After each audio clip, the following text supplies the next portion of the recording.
trabalho, conexão, escritório, inovação, negócios.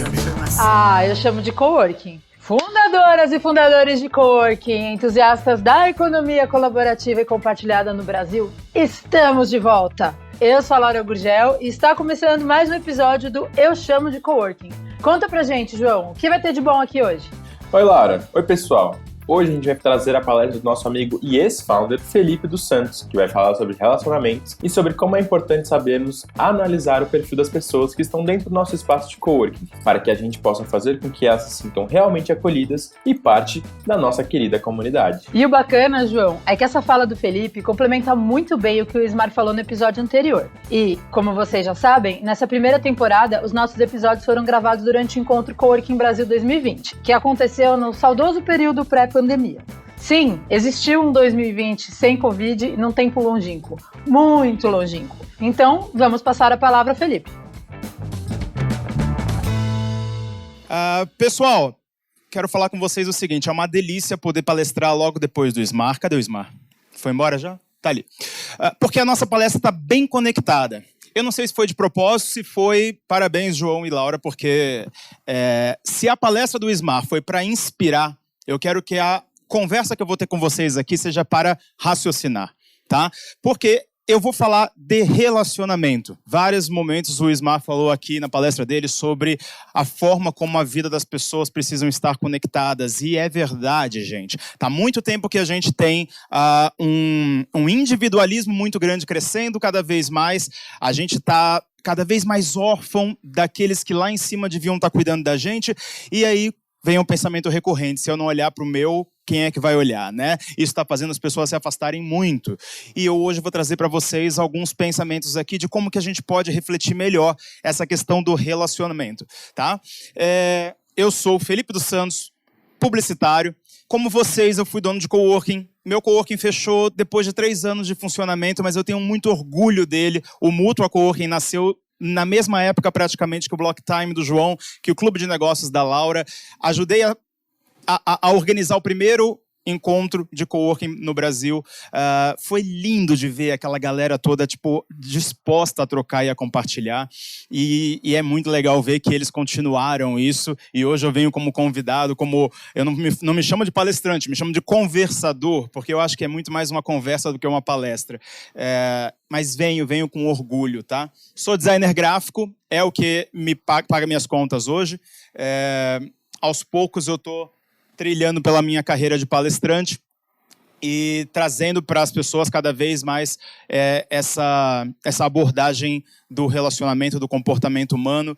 E como analista de perfil comportamental, eu tenho trabalhado com as pessoas para que elas tenham um autoconhecimento, para que elas se entendam cada vez mais e elas possam, a partir daí, entender as outras pessoas. Como Master Coach, eu fui formado nessa metodologia do coaching, mais ou menos em meados de 2017. Isso quer dizer que eu falo frases motivacionais, que eu falo para todo mundo trabalhar enquanto eles dormem? Não.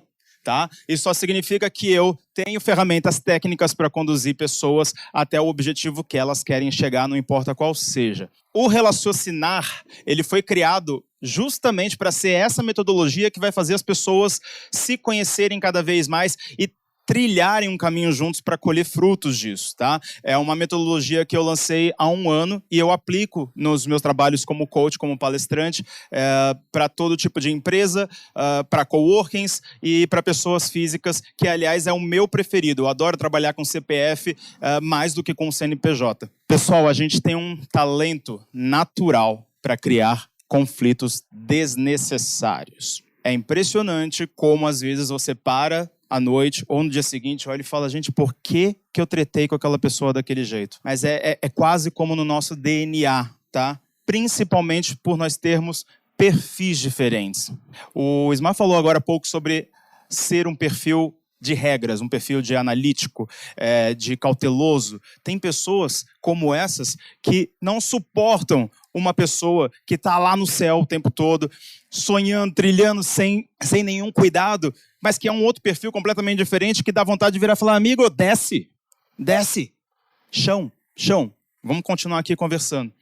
Então, se tem alguma coisa que vocês podem levar até o final do evento que não seja da palestra toda aqui, são essas regras de convivência do livro sagrado dos memes, tá?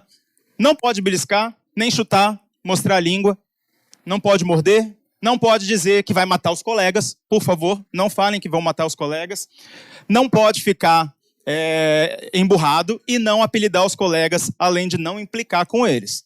Tá? Então a gente combina aqui agora essas regras de convivência para daqui para frente a gente não ter que tentar matar ninguém. Agradeço. Por que o nome da palestra é Eu Mesmo e Irene? Quem aqui assistiu o filme Eu Mesmo e Irene? Legal, todo mundo velho, né? Vocês sabem, né? Porque esse filme é antigo, né?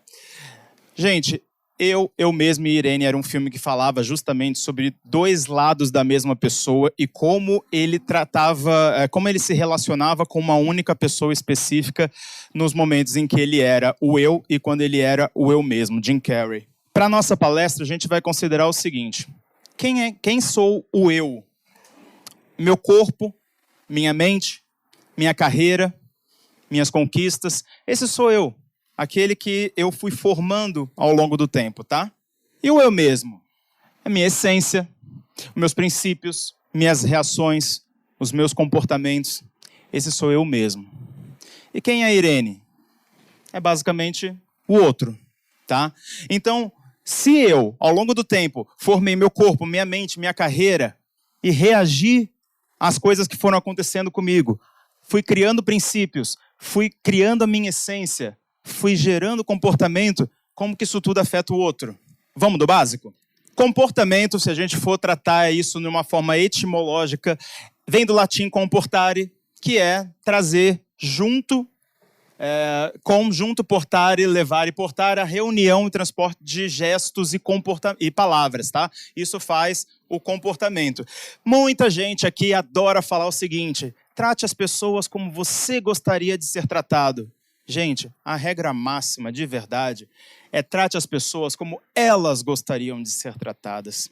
Porque se você analisar como você gostaria de ser tratado, você está pegando como referência só você.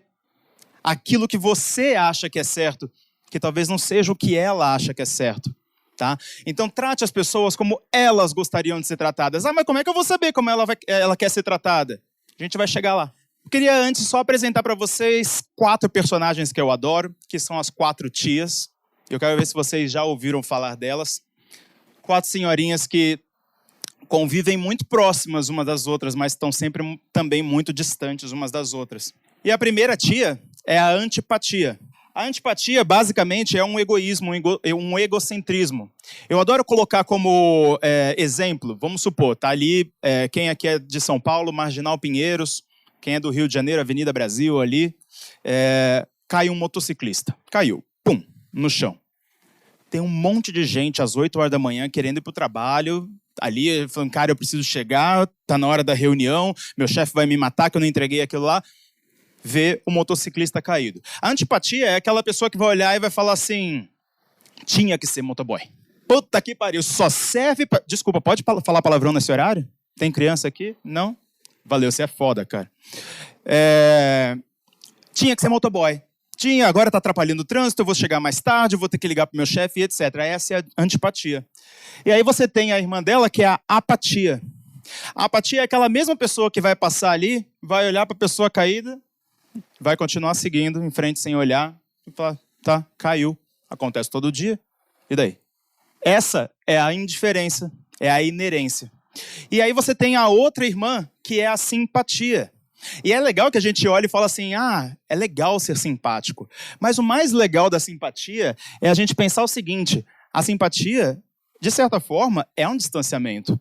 Porque você é educado o suficiente para olhar e falar assim, poxa, caiu, ó. Tadinho, né? Pô, tomara que alguém faça alguma coisa, né? E continua, segue seu rumo. E fica bem com você mesmo, porque você olhou e falou assim, poxa, eu fui legal, né? Então, é uma consideração leve, mas ainda assim com um distanciamento. E aí você tem a última das tias, que é a empatia. A empatia, por sua vez, é a única que vai olhar e falar assim, caramba, O cara caiu, será que alguém vai fazer alguma coisa? Putz, eu vou fazer o seguinte, eu vou parar o meu carro. Óbvio que a gente vive numa realidade que não é tão assim, mas eu vou ligar para um SAMU, que ninguém deve ter feito isso ainda, só para poder ter certeza que esse cara vai ser atendido. Liga para o SAMU e fala, olha, eu tô aqui, eu só vi que aconteceu um acidente no ponto tal da marginal, vem aqui tal, etc. Pega e segue o caminho dela. Por quê? Porque ela pensou, e se for eu?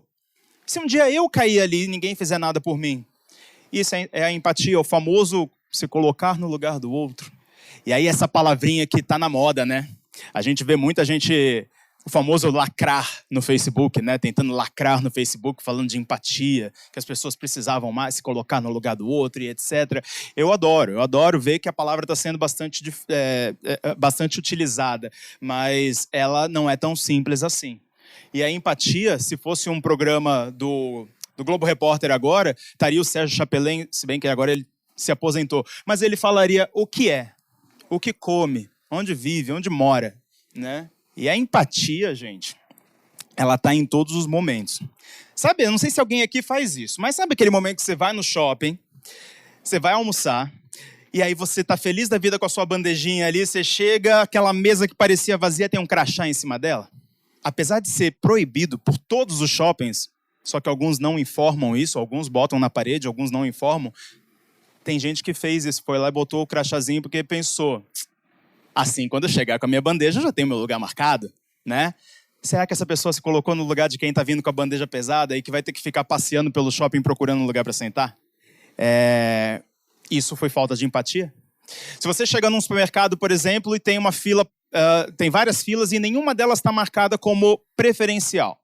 Aí você forma a sua fila, você percebe que atrás de você tem, sei lá, um idoso ou uma gestante, e você olha e fala assim, problema deles, não está escrito nada aqui que é preferencial. Eu não vou dar passagem.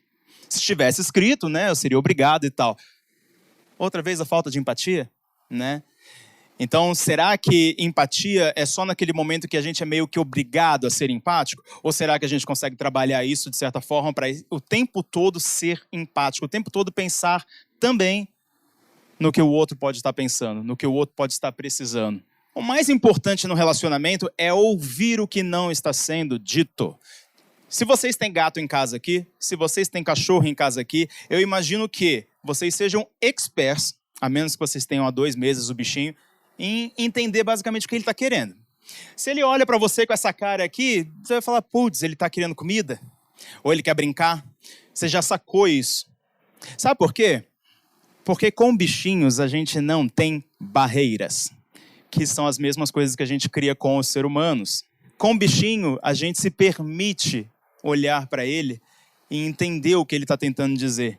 O ser humano, a gente naturalmente, lembra aquela tela lá? A gente naturalmente tem talento para criar conflitos desnecessários. A gente cria também barreiras desnecessárias. Por quê? Por defesa, por medo, por traumas, por prevenção. Então, o mais importante é ouvir o que não está sendo dito. Pensa os seus colegas de trabalho, os seus clientes do coworking como bichinhos, por exemplo. O que na carinha deles ali está querendo dizer? Será que ele não está passando por um perrengue e você pode ajudar? A comunicação, o significado de cada palavra está baseado na percepção e pontos de vista que cada pessoa tem. Da mesma maneira que a gente assume a nossa mensagem foi claramente entendida, e tem muitas vezes que a gente fala alguma coisa para as pessoas e já assumimos que ela entendeu e vamos embora. Também assumimos que se algo foi importante para nós, também será importante para outra pessoa. E às vezes não é, gente, vamos admitir. Tem um monte de coisa que é importante para você, e não é importante nem um pouco para essa galera aqui. Ou que todo mundo vê o problema da mesma forma, tá? Tem gente que não acha que aquilo ali que você acha que é um problema. Imagina se todo mundo concordasse com todo mundo. Que mundo que a gente ia viver? Tudo bem, eu não estou chegando no nível hardcore de olhar para o Facebook, que hoje é um campo de batalha, e falar que todo mundo tem que discordar de todo mundo. Mas imagina se a gente vivesse num mundo onde só todo mundo concorda com todo mundo. Cara, a gente não ia ter inovação, a gente não ia ter disrupção, a gente não ia ter nada fora da caixa, porque todo mundo ia viver dentro da mesma bolha. O que você precisa e você quer do outro? Qual que é a intenção positiva por trás do comportamento de cada pessoa? É meio estranho dizer isso, mas até um serial killer, quando ele mata, tem uma intenção positiva por trás. É dele a intenção positiva. E só faz sentido na cabeça dele. Não faz sentido na cabeça de todo mundo, de mais ninguém. Aos olhos da lei, é crime, ele vai ser punido. Mas ele não fez isso por conta de uma intenção negativa, ele fez por conta de uma intenção positiva. Então imagina que uma outra pessoa dentro do seu ambiente de coworking, do seu ambiente de trabalho, fizer qualquer coisa, você pode ter certeza que ela fez aquilo por uma intenção positiva. Pode não ter sido para você, e aí o conflito está gerado. Mas existia uma intenção positiva. Esses aqui são dados do censo de 2018, que olhavam para o coworking de duas formas, do ponto de vista da empresa e do ponto de vista da pessoa. Eu trouxe o de 2018 porque eu não vi se o de 2019 tinha esse ponto de vista das pessoas, então eu acabei trazendo esse. Não acho que esteja tão desatualizado assim, mas 214 mil pessoas circulam mensalmente em espaços de coworking no país. 214 mil por mês, tá? 12 nomes de colega em média são lembrados pelos coworkers, tá? A menos que a gente esteja falando de uma casa que só tem 15 pessoas, 12 nomes é relativamente pouco. Espaço de convivência e eventos organizados no local estão dentro do top 5 serviços mais importantes. Tá? Espaço de convivência, onde as pessoas se relacionam, e eventos, as pessoas se relacionam. 27% já contaram um colega, já contrataram um colega que conheceu no espaço para executar algum projeto, que para todo curador e gerente de comunidade é o fruto mais importante de dentro de um coworking, né? É conseguir gerar negócios, gerar business, fazer as pessoas crescerem juntas. 45% conhecem os administradores e eventualmente conversam. 28% se consideram apenas mais um cliente ali sentado numa mesa.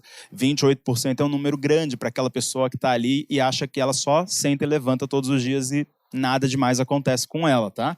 E 27% podem se dizer amigos dos administradores. É ou não é necessário zelar pelo bom relacionamento dentro da casa, tá? É necessário, sim, e as pessoas precisam começar a entender que dentro do coworking precisa existir a mistura de histórias. Eu, recentemente, estava trabalhando numa grande rede de coworkings, que eu não vou trazer o nome aqui agora, porque a história não é tão boa, e dentro desse ambiente de coworking existem os coworkers e existem empresas que estão ali apenas para criar o seu ambiente de trabalho de forma mais econômica, mais disruptiva, enfim, mas são empresas. Tá? Eu estava trabalhando na mesa ali, sentadinho, bonitinho, 6:30 da tarde os funcionários já foram embora e essas pessoas de dentro das empresas que são funcionários, teoricamente, sentaram para tomar um chopp na mesa, que fica ali na área de coworking, e começaram a rir, e bater na mesa, e dar gargalhadas altas pra caramba, e as pessoas que estavam trabalhando no coworking começaram a olhar e falar, cara, isso não tá legal. Sabe quando você olha para trás, assim, só para o outro perceber que você olhou para trás e que tá incomodando? Só que nem assim pararam. Eu levantei, fui até eles e falei, olha, ainda tem gente trabalhando, e seria legal se de repente vocês conseguissem dar uma trabalhada no volume aí, porque, né, assim a gente consegue ficar todo mundo aqui no mesmo ambiente. Aí eles olharam para minha cara e eu falei, olha, eu vou até pegar um chopp para acompanhar vocês nessa celebração, mas lá da minha mesa. Daqui a pouco um deles levantou, com o chopp na mão, foi até a minha mesa e falou, quer dizer que estamos atrapalhando? Meu amigo, você pode sentar onde você quiser, você não precisa sentar aqui. Eu olhei e falei, por que você está falando isso? Amigo, coworking, o nome já diz que é para todos trabalharem juntos, não para todos relaxarem e tomar chopp juntos. Então, na verdade, nós estamos aqui, o nosso papel aqui é mais importante até do que o de vocês nesse exato momento. Esse cara levantou e tentou me bater. Esse cara tem consciência de comunidade? Não tem. O coworking deveria fazer alguma coisa? Deveria. Eles resolveram da melhor forma possível, mas de forma administrativa, deram uma bronca. Mas em qual momento o coworking está tentando fazer com que as pessoas se coloquem no lugar uma das outras? Em qual momento o coworking está fazendo com que as pessoas entendam como ter a boa convivência um com o outro? Em qual momento eles estão tentando fazer realidades que são teoricamente distintas se misturarem? Né? Então é necessário zelar pelo bom relacionamento. Tá bom, Felipe, você falou, mas como é que faz? Né? Simples, é só ter um jogo de cintura. Aí você fala, Legal, chegamos nessa ponta da palestra para você falar que a gente precisa ter jogo de cintura. É isso que vai resolver a nossa vida? Eu chamo jogo de cintura como comportamento inteligente de natureza técnica para unificação do relacionamento agradável. Tá? Meu nome preferido para inteligência emocional. O que é inteligência emocional? Inteligência emocional, gente, não é ser amável, emocional oculto, tá? Não estou dizendo que porque você tem inteligência emocional, você é super intelectual. Não estou dizendo que por você ter inteligência emocional, você é super fofo, amável. Não, você não é. Na verdade, você entende os contextos que as coisas acontecem. Você lida com as diferenças de um e do outro. Você navega nas suas emoções. Isso aqui não é música dos Paralamas. É navegar mesmo, gente. É desfrutar o seu sentimento, a sua emoção, mesmo que seja raiva. Vocês sabiam que raiva tem que ser desfrutado? Porque se você ficou com raiva, significa que aquilo ali mexe com você e você precisa entender por quê. Então, desfruta da tua raiva, cara. Só não desconta no amiguinho. Lembra das regras de convivência? Não precisa matar ninguém. Mas desfruta da tua raiva. Quando passar, provavelmente você já vai ter entendido por que você ficou com raiva e como que aquilo pode ser evitado acontecer de novo. E não julgar tão depressa. Ou mania que a gente tem de julgar as pessoas tão depressa, né? Principalmente num ambiente onde nem todo mundo ali é tão amigo, como o coworking, são parceiros que estão no mesmo lugar, a gente tem mania de julgar as pessoas muito rápido, né? Então aqui dados muito rápidos, tá? 80% das falhas ou acidentes que ocorrem dentro da jornada de trabalho do ZEUA dos Estados Unidos acontecem por conflitos interpessoais e não em razão da capacidade técnica. 79% das pessoas que pedem demissão citam a principal razão como falta de reconhecimento. A maioria das pessoas não deixa a empresa, elas deixam os chefes. Tá? E 58% dos profissionais disseram que confiam mais em um estranho do que em seu próprio chefe. Digamos que seja tarde demais. Digamos que o conflito entre vocês já aconteceu. Você está ali trabalhando dentro do seu espaço de coworking ou dentro da sua empresa. O conflito com aquela pessoa já aconteceu. Como é que a gente resolve isso? Bom, eu tenho eu, que sou o protagonista desse conflito. Eu tenho o outro, que é o filho da... que me tirou do sério. Eu tenho os observadores, são as pessoas que estão ao redor daquilo que está acontecendo e estão vendo aquele conflito acontecer, diretamente ou indiretamente. E eu tenho o sistema, que é o meu ambiente de coworking, que é a minha empresa, tá? Que é meu grupo ali que zela pelo funcionamento daquilo onde eu estou inserido. Tá? Conflito já aconteceu? Então vamos lá. Como que você percebe o outro? Tá? Eu, como coach, tenho um exercício muito legal que eu gosto de aplicar, que são as perspectivas múltiplas, tá? De comunicação. E aí a gente coloca o outro para tentar enxergar o que o outro está enxergando. Esse exercício demora uns 20 minutos, meia hora, porque demora, gente, para você conseguir enxergar o que uma outra pessoa está enxergando com os olhos dela. É muito difícil. Tá? Mas como que você percebe a outra pessoa? Tá? No lugar dele, como é que você vê aquela situação? Como é que os outros estão vendo isso? E qual seria a solução ideal para resolver isso? Lembra quando o Elo falou agora há pouco, faz sentido? Pensem se faz sentido. Pensa também qual seria a solução ideal para isso. Para você ganhar, para outra pessoa ganhar, para o sistema ganhar, qual que seria a solução ideal? Utiliza a empatia, tenta tirar um pouco só o seu ganho dessa história. Legal, falamos como acontece, mas como evitar que ele aconteça? Depois disso tudo, como é que a gente evita? Caramba, Felipe, você falou um monte de coisa técnica, etc., mas como é que a gente faz para que nada disso aconteça? Autoconhecimento e compreensão do outro. Então, rapidinho, a gente falou que a empatia é a habilidade fundamental para os novos tempos, mas é quando a minha história se confunde com a sua história. Lembra da palestra do Ismar? O vizinho se torna família? Não precisa considerar o cara que está do seu lado como teu novo irmão. Não precisa. A gente não quer tanto assim de vocês. Mas a gente precisa entender que a partir daquele momento que você divide um espaço com ele, a sua história já começou a se misturar com a dele. Tá? Faz todo sentido o que aquela pessoa está fazendo em relação ao que você está fazendo. Na teoria, a empatia é sobre o outro, mas na prática é muito difícil de sair de nós mesmos. Então, quando a gente entende as diferentes percepções, os filtros de cada um, nós vemos como duas pessoas podem ter uma conversa e criar opiniões totalmente diferentes do que foi dito. Nem todo mundo desenvolve essa percepção naturalmente, e por isso existem ferramentas que mudam todo o andamento do jogo. E aí, senhoras e senhores, quais são essas ferramentas? O botão do Não, mentira, gente. Vocês não podem apertar o botão do foda-se, tá? Eu sei que às vezes dá vontade de apertar o botão do foda-se e mandar aquela pessoa pro espaço. Mas não é assim que a gente vai mudar o jogo. Não é assim. Tem gente que olha e fala, quer saber? A partir de hoje, eu vou ignorar aquela pessoa. É simples, né? A melhor maneira de não ter um conflito é ignorar a origem do conflito.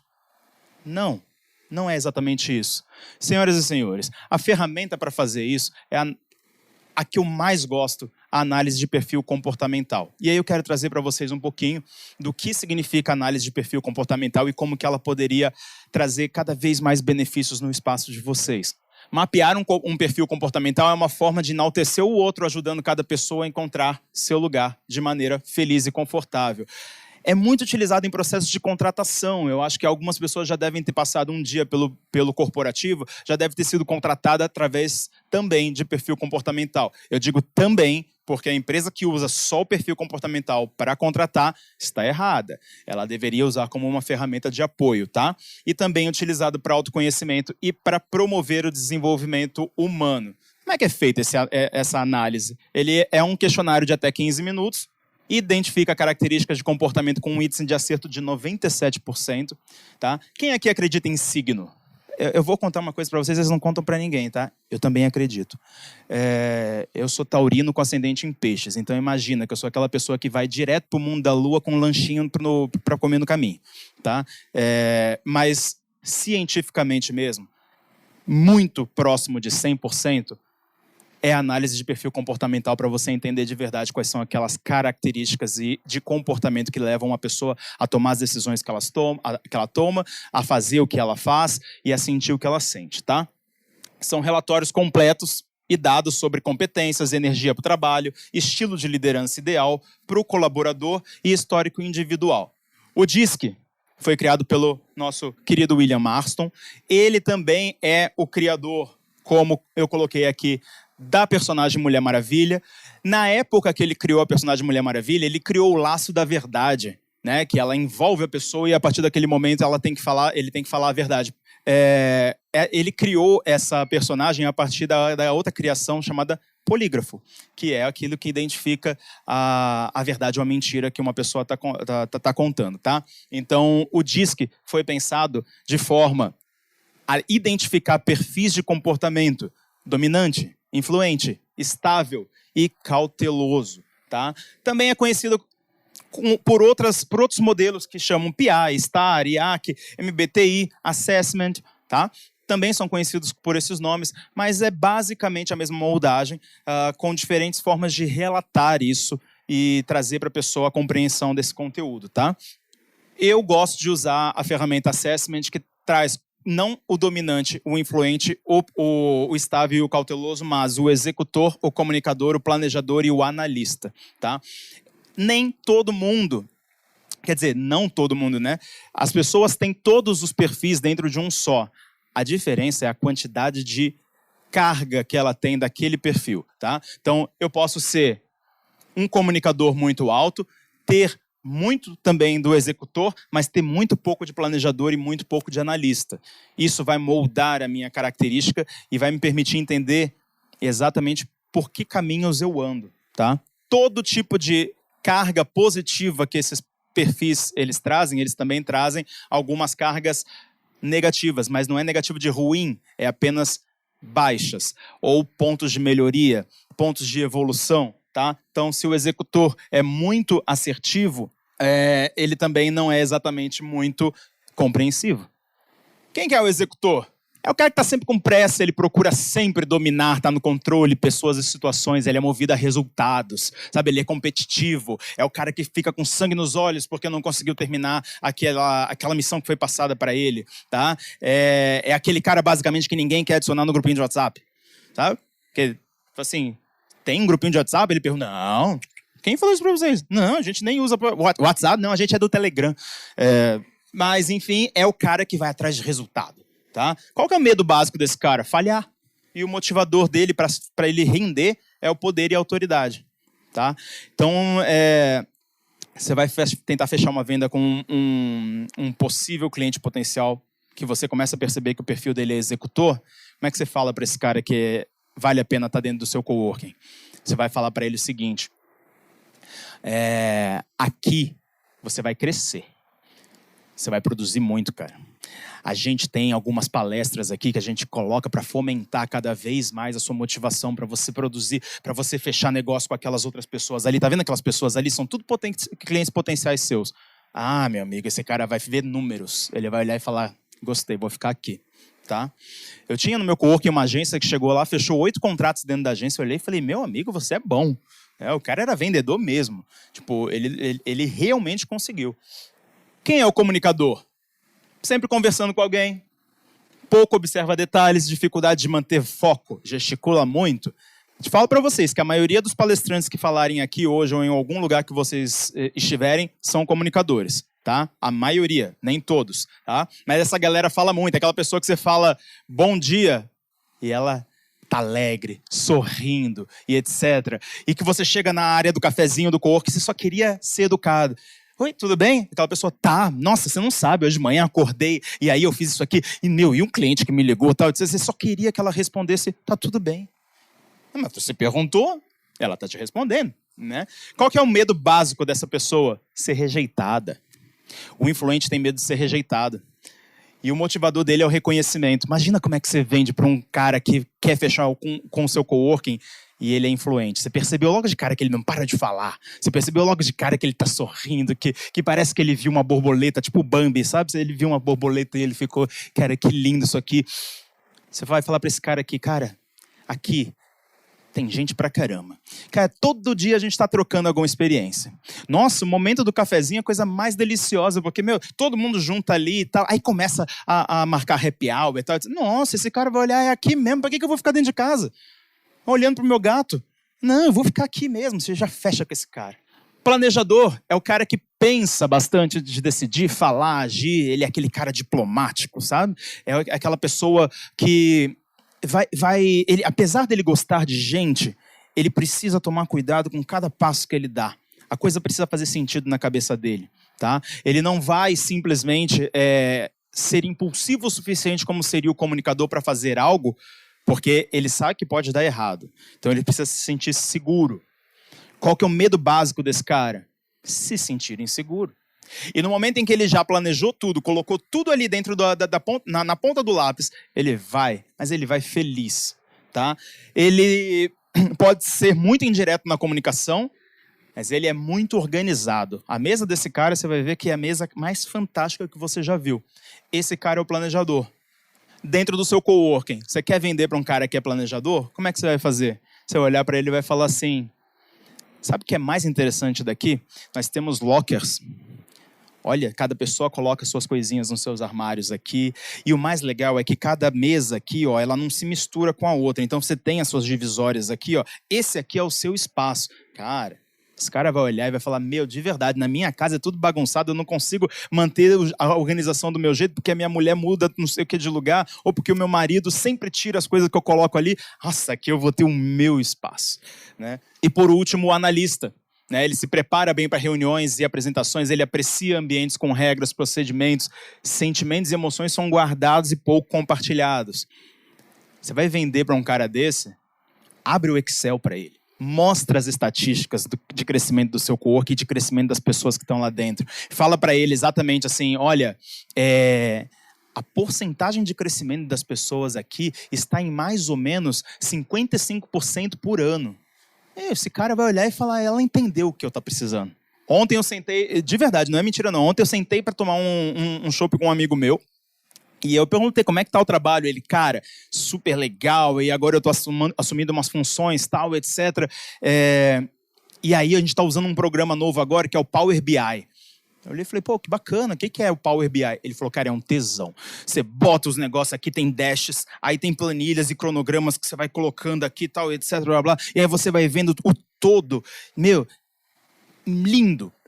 Faz a vida de qualquer pessoa uma maravilha. Eu olhei e falei: eu parei de ouvir quando você falou planilha. Eu sou comunicador, se você me apresenta uma planilha, eu quero morrer. Eu não quero ver planilha, eu quero simplesmente que você fale assim, é para fazer aquele negócio ali, pensa numa forma criativa da gente resolver e eu vou resolver para você. Mas não me pergunta o cronograma, não me pergunta quando, eu vou. E eu achei incrível como ele olhou e falou, cara, você ia adorar. Não ia. Assim, então qual é o medo básico dessa pessoa? Conflito. O motivador deles são padrões e procedimentos, regras. Se você falar para essa pessoa, olha, é assim exatamente que funciona, nesse coworking aqui, a gente obedece tais regras de convivência, é nesse horário específico que acontece a coisa, nossa, ele fica maravilhado. Ele já olha e fala, beleza, entendi tudo, é dentro desse padrão aqui que eu vou trabalhar, tá?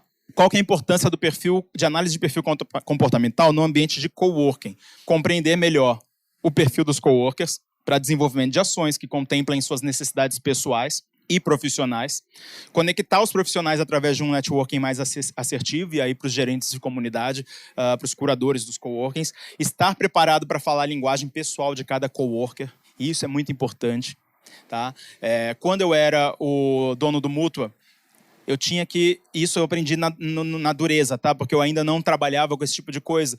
E eu olhava e falava, cara, cada pessoa que vem conversar comigo aqui, eu estou tendo que virar uma chavinha, né? Porque aquela pessoa ali é super séria, e aí eu tenho que estar sério com ela também, para ela, né, perceber que eu estou levando ela a sério. E a outra pessoa chegava, Fê, e aí, tal, etc. E eu já tinha que virar a chavinha e falar, e aí, cara, como é que você tá? Então, por quê? Porque essas pessoas se sentem acolhidas no momento que você fala a linguagem delas, tá? Para a empresa, pensando no coworking como empresa, você vai vender ainda mais. Isso é fato. Né? Boa parte da venda está em você criar um rapport com aquele seu potencial cliente e você também entender como que ele gostaria de ser entendido. Certificar de que o perfil do colaborador contratado, a recepcionista, o gerente, qualquer funcionário da sua empresa, é exatamente o que a empresa necessita. Então, no seu processo seletivo, você coloca e aplica a ferramenta. Aprimorar ainda mais a dinâmica sócio-sócio, né? Compreendendo um ao outro mais a fundo, gerenciando conflitos com os sócios, porque eu não sei se as pessoas aqui sabem, mas sócio não é exatamente aquele irmão maravilhoso que tipo, você ama de paixão. É um casamento. Você treta e você treta. Por quê? Porque tem pontos de vista diferentes. São perfis diferentes, são pontos de vista diferentes. Dá treta sim. Né? Então, um amigo meu falava que ele era mais casado com o sócio do que com a esposa dele. E a esposa dele tinha ciúme do sócio. Então, imagina um ponto que chegava. Ampliar o horizonte de futuro da empresa, cujo crescimento esbarra, sim, na visão de cada um dos sócios. E, para os clientes, oferecer aos coworkers uma ferramenta de autoconhecimento de si próprio, né? E de seus parceiros como prova de que a casa se preocupa com o seu crescimento. Tá? Então, eu viro para você, que sou dono do coworking, e falo pro cliente, assim, pro coworker, eu falo, cara, tem uma ferramenta aqui que eu queria que você aprendesse a usar para que você se conheça melhor e comece a entender como é que os teus parceiros funcionam. Tá? Isso, para levar uma empresa para frente, é muito legal. Conseguir compreender como as pessoas com quem você trabalha reagem em situações de conflito e ter contato com seus valores para entender se estão condizentes com os objetivos, o que é crucial. Tá? Para uma startup, por exemplo, será que eles estão realmente no caminho que eles gostariam de estar? Lembra da história do vou falar 1 hora sobre minha vida pessoal? Às vezes você fala 1 hora da sua vida pessoal é o suficiente para você estar no dia seguinte no psicólogo. Que você olha e fala assim, caramba, eu falei 1 hora sobre minha vida pessoal e acabei de perceber que não tem nada a ver com a minha vida profissional. Ferrou. Eu preciso de terapia. E aí a pessoa no dia seguinte está em terapia. Então, lembrando do eu mesmo e Irene. O eu mesmo, eu preciso conhecer meu próprio perfil. Eu nunca vou entender o perfil dos outros se eu não souber qual é o meu. A Irene, conhecer o perfil do cliente e do colaborador, para aí depois ajustar a linguagem ao dela para poder aliviar as tensões e os conflitos. Tá? E para a gente fechar, gente, é aquela velha máxima de cada pessoa tá travando uma batalha interna que você não faz a menor ideia. E às vezes você acha que sabe. E a pessoa, por mais que seja sua melhor amiga, sua melhor parceira e tudo mais, não te contou. Porque ela tem vergonha, porque ela tem trauma, medo, ansiedade. Tá? Então, vamos lembrar que se aquela pessoa causou aquele conflito, se aquela pessoa tomou aquela decisão, alguma coisa dentro dela mexe e é importante. Então, vamos tentar entender o porquê que aquela pessoa fez o que fez. Vamos tentar entender o porquê que aquela pessoa falou o que falou. Tá? Be kind. seja gentil, tá? Eu queria agradecer falando sobre essa minha metodologia, o Relaciocinar. Ela foi criada há mais ou menos um ano e justamente para fazer com que as pessoas tentem raciocinar o relacionamento. Tá? Existem alguns vídeos já gravados no Instagram. Quem quiser pode seguir, tanto no Facebook como no Instagram. Tem bastante vídeos lá, algumas lives gravadas para falar justamente sobre isso. Tá? Para saber mais sobre análise de perfil comportamental, se quiser, depois eu converso com vocês também lá no café, mas vocês podem mandar um e-mail, um WhatsApp, sem problemas. E eu criei um pequeno quiz para vocês entenderem qual que é o perfil comportamental de vocês de uma maneira mais lúdica, mais bacana. E aí é só acessar o site bit.ly/quizrelaciocinar, tá? Eu queria agradecer de verdade pela oportunidade de falar aqui para vocês. A análise de perfil comportamental, às vezes, ela tende a ser um assunto um pouco maçante, mas, cara, quando você descobre, por exemplo, seu marido, o perfil comportamental dele é quase uma bíblia sagrada. Porque agora você tem nas mãos o manual de instruções dele. A mesma coisa e vice-versa. Tá? Para o seu colaborador, você tem o manual de instruções dele. Tá? É ouro, é valioso. Mas o principal disso aqui, gente, relacionem-se. Não esqueçam que tem gente ao redor de vocês. Obrigado e até o ano que vem. Bacana, hein, Fê? Vou começar a aplicar isso aqui na Blocktime também. Muito importante a gente conseguir ter empatia pelos membros da nossa comunidade e conseguirmos falar a mesma língua que eles. E para finalizar, queremos saber o que vocês estão achando do nosso podcast. Manda um e-mail pra gente, estamos criando essa comunidade aqui e é muito importante sua contribuição para conseguirmos algo incrível juntos. Muito bom! Então segue a gente lá no Instagram, acompanha as lives que rolam toda terça-feira no canal do Encontro Coworking Brasil e conversa com a gente no e-mail hello@soworkingbr.com. Um beijo e tchau! Tchau, tchau, pessoal! O Eu Chamo de Coworking é uma produção Soworking e Tum Parts. Se você também quer ter um podcast para chamar de seu, acesse tumparts.com.br e vem conversar com a gente.